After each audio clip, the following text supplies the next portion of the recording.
Well, good morning. Happy Monday. Happy almost Halloween. And welcome to Power Talk. And boy, do I have the perfect show on tap for you today. My guest today is Lynn Andrews. She's a New York Times and international best-selling author of the Medicine Woman series of books, which chronicles her 3 decades of study and work with shaman healers on 4 continents. She's written 20 books. She's recognized worldwide as a leader in the fields of spiritual healing and personal empowerment. And she has created a brand new deck of cards. And we're going to talk about this power deck today. But first, welcome, Lynn. Well, thank you. I'm so excited. This is an interesting process here. Isn't it always? So I just want to know how you first got on this shamanic path, because you have helped so many people, mostly women probably, to open up to their gifts and their abilities. So how did this all start, Lynn? Well, it started with, I guess you might say, the divine feminine. Mm-hmm. And I didn't know what the divine feminine was when I was a little girl. I was in Catholic schools, and not being a Catholic, I actually wanted to be in a Catholic school because I could pray, because people were talking about things that were spiritual, or to me, religion at that time was spiritual. And I could see lights around people. I could see inside of them in a way. I could see their dis-ease. And I learned by the time I was 6 years old that that was very scary to some people. That I said something to my girlfriend. She'd come by on her little pinto pony, and I'd be on my pony, and we'd ride to school together. And she was a Native American, and her dad, unfortunately, was very, very abusive. And so when she came up to me that day, I could see red around her. I could see she was angry and she was hurt. And I mentioned it to her. And I said, is there anything I can do to help? Well, she was so horrified that I could see her that I closed that part off. I didn't want to lose my best friend. And I really tried to be somebody else, somebody I was not, for years and years. And I know a lot of people have felt like that. You know, they have different abilities that are separate sort of from other people, and they don't want to feel that separateness. Yeah. So I went in search of a teacher finally, you know, years and years later, and I met wonderful male teachers all over the world. But what I wanted to do was learn from a woman. And we're of this time and of this soil. And I wanted to learn from people of wisdom here on this continent. So I eventually found the Sisterhood of the Shields and 2 women, Agnes Whistling Elk and Ruby Plenty Chiefs. And they're Native women of great, great power and high degree in the process of healing, the heart and the mind and the body. They are extraordinary women. And so I went into a position of learning with them, to make all this long story short. And I began to work with them. And my series of books, all 21 of them, is about working with Soila in the Yucatan, grandmother in Europe, Ani, who was a Nepalese hill woman, still is, in Nepal and Tibet, and all over the world. And I wrote books about each of these experiences and how I healed, so that when someone reads the books, they can go along the trail with me. And, you know, we're so much the same. We really are. We all want happy relationships. You know, we all want to be healthy. We all want to be abundant and so forth. And the teachings that they gave me, I'm passing on to you, so that you, through the process of experience, can come to your own medicine woman, your own higher consciousness within yourself. So I've written books that are my autobiographical. You can follow along with me and learn as I learn. And the cards that I've come up with, the Sacred Vision Oracle deck, I'll hold it up here. I don't know. Can you see that? Absolutely. And that's a painting that a Native American friend of mine, Robert Taylor, has painted. And what he and I did is we took, looked through the huge number of paintings that he had, and I decided to write teachings for people in correspondence with the cards. In other words, this is a painting of the kingfisher with all kinds of amulets and medicine bags around his neck. And the card says worthiness, blue medicine. And it's a spirit. It's a black card that sits in the west. So it's part of the sacred dream, death and rebirth in your life. And worthiness, all water birds are medicine if followed. They lead you to water, the essence of life. The kingfisher in particular represents healing. One would wish that any wound, physical or... Oh dear, I think we've, oh, there we go. Lost you there for a second. Last I heard was physical. Or psychological, and would mend as quickly as the water's surface after a kingfisher's dive. Now, this would be a process where I would say, pull this card for you. Oh, you just did. You just did. You just hit my life right on the head. Thank you. Okay. Let me tell you, the kingfisher is like the intrepid warrior that you are. To solve your problems, you move deeply beneath the surface of your emotions into the troubled waters, searching for early reasons and conditioning that caused your pain. This blue medicine signifies the deep blue water of your emotions and your prey. In other words, what you're hunting for is, or what's happened with you, is that your inferior sense of well-being and worthiness, like this great bird in flight, once your prey is found, you set your wings, you soar high above, determining where next you will plunge. And let this be your time of healing. Raise your spirits to the sky. So then I would talk to you about that, ask you, gee, does that relate to anything in your life? It relates to everything in my life, Lynn. You know, I'm not sure if you're aware, Deborah, our common publicist, is, but I went through a horrific accident this time last year where I lost the vision in my left eye. I fell and I impaled my eye on a stump. And I was in the hospital for a goodly amount of time, and I was in bed for a month. And, now with the aid of a lovely prosthetic made by an ocularist in Atlanta, if you didn't know that I had been through this, you wouldn't know, because other than the fact that I can't see out of that eye, but that has taken me through a journey over the last year of getting high above all of my shadow stuff and diving in and pulling it out and working on it. And then I've just recently, 2 months ago, moved to Tallahassee, Florida, which is where I was born and raised. Oh, and my goodness. Doing, family lineage healing. Right. Yeah. So that card is so appropriate. So thank you very much. Well, you're very, very welcome. And oracles are interesting to me.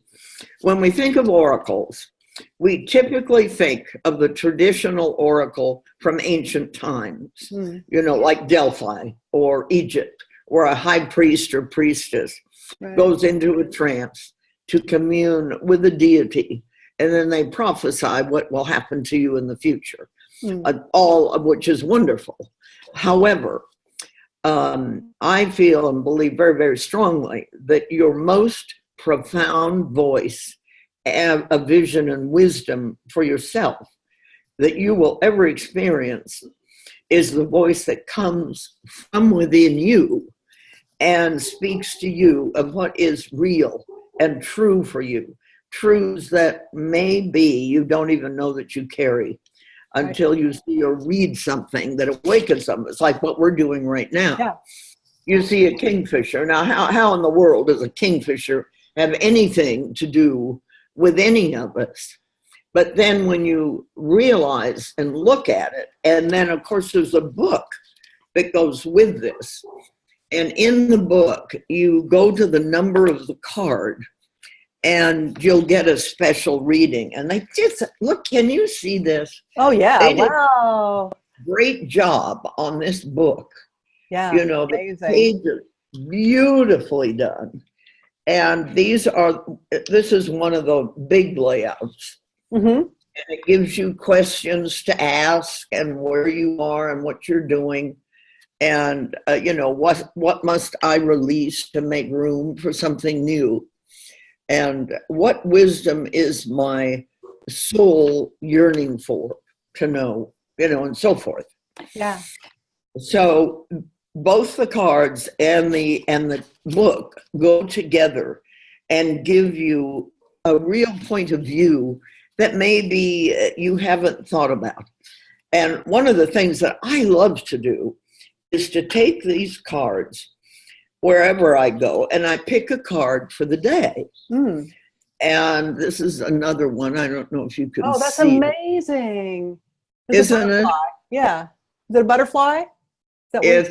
There's a butterfly, and it's a medicine woman in it. The card is called Prayer.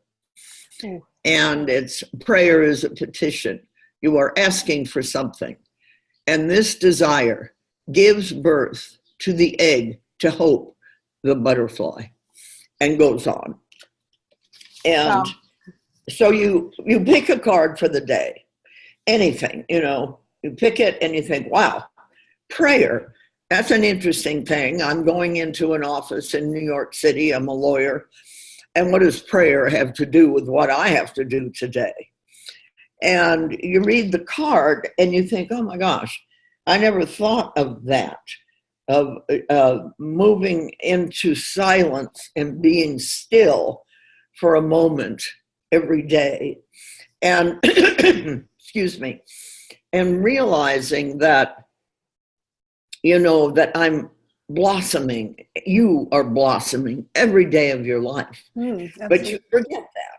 You know, you put on the environmental clothes that we all wear one time or another, and we forget that we really do have a voice in this society and that we are important. And prayer is an energy form that goes out across the fibers that entwine this whole earth.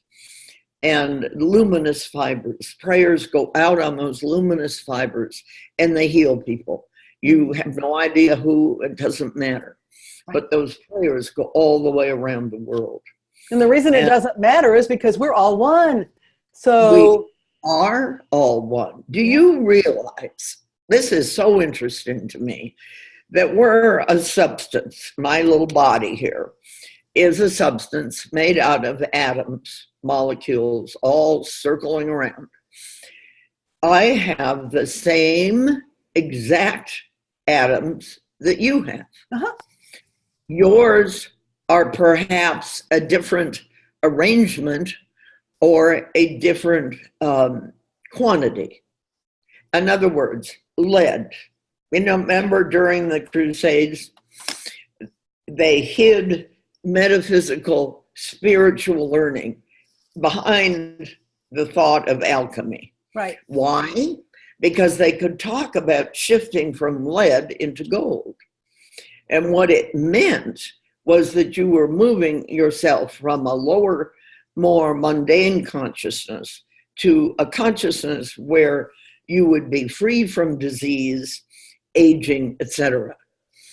And when you look at it, the thing that's so fascinating to me is that the atoms and the molecules in the lead are just the same as the atoms and molecules in gold, except for their quantity and arrangement. Well, not only that, but we're all sharing the same breath. You know, when I breathe in and I breathe out, then at some point in your day or your week, you're going to breathe in the same molecules of air that I exhaled. So we're all sharing that as well. And that is really amazing to try to wrap your mind around. Well, that, or Mary Magdalene, or Jesus, or Buddha, or a little goat up in the mountains that I love so much. I have a couple of goats, and if you want to have some humor in your life, get a couple of little goats. These are the little Nigerian goats. Oh, they're so adorable. Yeah, you know, and there's no accident again that you pulled that particular card about prayer, because just as I was preparing to go on the show, I get up every morning and I drink a cup of tea and I sit in the silence and I journal. And it occurred to me that what I was hearing from Spirit was that it's time for me to get more out there. And I'm like, okay, how much more out there can I get? I do this TV show every week. You know, I do a radio show every afternoon. I'm all over the internet, whatever. You know, how much more out there can I get? And I sat and I actually wrote a prayer. And I asked, Great Creator, Sweet Spirit, please show me higher vibrational and better ways to get out there. And I know. So the fact that you pulled a card about prayer doesn't surprise me, because that's exactly what I was doing this morning. Yes, and the next one I got for you was joy. This is the card I got for you. Yeah. The great warrior holding the white buffalo calf, which I think is quite divine, actually. Absolutely. So we have a producer who puts this show together. She does amazing work for humanity. Her name is Rachel. Could you pull a card for Rachel? Well, sure. I don't see Rachel, do I? No, but you saw her earlier. That's okay. Oh, Rachel. Okay. Yeah, that's our Rachel. Well, I am going to do the cards here. And let's see, the destiny. Okay. See, and she's holding a key. Can you see that? Yes, absolutely. That's beautiful. And it's called Destiny. And the reading on it is, when the student is ready, the teacher will appear. It's an East card, gold. East is where the mind lives, on the sacred wheel. The sacred wheel is always moving sunwise. You have south, west, north, and east. And honored and humbled, we all are entrusted with the human legacy, the opportunity to generate light, peace, love, and beauty is this magnificent Garden of Eden, Mother Earth. Each of us is born with a destiny, a purpose written before we even took our first breath. And you had a great deal to do with that. It is the unique thread that we contribute to the whole of life, but we must always be in a state of becoming. So she must be feeling that same thing that you are. You want to get out. She probably wants to go in. And though we cannot change what we are always changing who we are. We promote our potential into the actual and seek the wisdom of others along the way. And so, do you have a mentor or a teacher? Do you recognize the wealth of lived experience around you? That of the living as well as that of our ancestors. You are never alone. Great Spirit has been with you all along. If you can be anything you desire, what does that look like? Because you can. And what makes your unique light shine the brightest? find where the wild ones meet, that timeless realm of spirit and love from which we all are born. All it takes is pure silence and an open heart. Oh, that's beautiful. In fact, she says, thank you. And she says, even her aura has changed to teal green instead of the dark blue that it had been. Well, the dark blue means that maybe you have something you want to say to me or ask. I don't know. So if she does, she'll put it in the chat room and I will let you know. So, Okay. Lynn, you also teach people, don't you? Yes, I do. I have 3 schools, actually. We have online courses, and we run a month and a half course 4 times a year. Mm. And that's all done online. And we, get together on calls once a week. I think we get together, and there's a lot of interaction. There is a wonderful forum where you can talk with each other.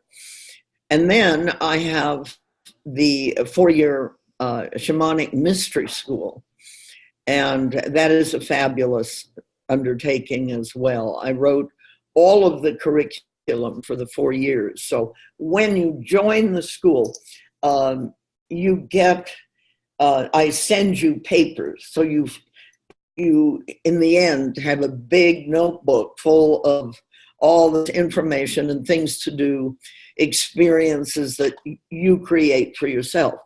The whole point being, when I've been on book tours so many years of my life, and everywhere I go, I work with people. And when I work with these people, they almost always, 93% of them, come from abused homes as a child. And that's a very important thing to know, because coming from abuse means if you don't deal with it, work with it in some marvelous way like we do, you're going to end up sabotaging your life later on and not even realize you're doing it. You'll pick the wrong partner. You will find yourself in a position where you're not getting food for your soul. And that's a terrible thing, because you feel empty and alone and unworthy and all of those things, which you really do not need to feel. You're no longer a child. None of that stuff that happened early on exists, and nor does that child. Right. So you can move on from that. That was kind of the beginning of it. And then, of course, shamanism is a great teaching in and of itself.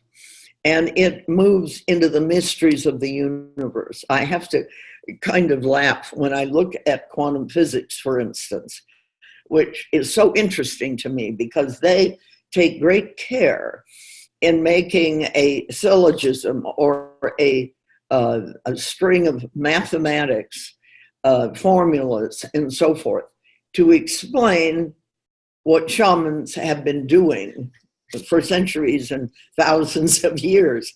But, we don't put words to it. Our life is so much in the abstract, and there is very little of any teaching of the abstract in our world. And when I say abstract, I mean things like beauty. What teaching have you ever received on beauty? How do you look at a piece of architecture? How do you look at a painting? Why is one painting great and the other one is decoration? And music and the environment within which you live.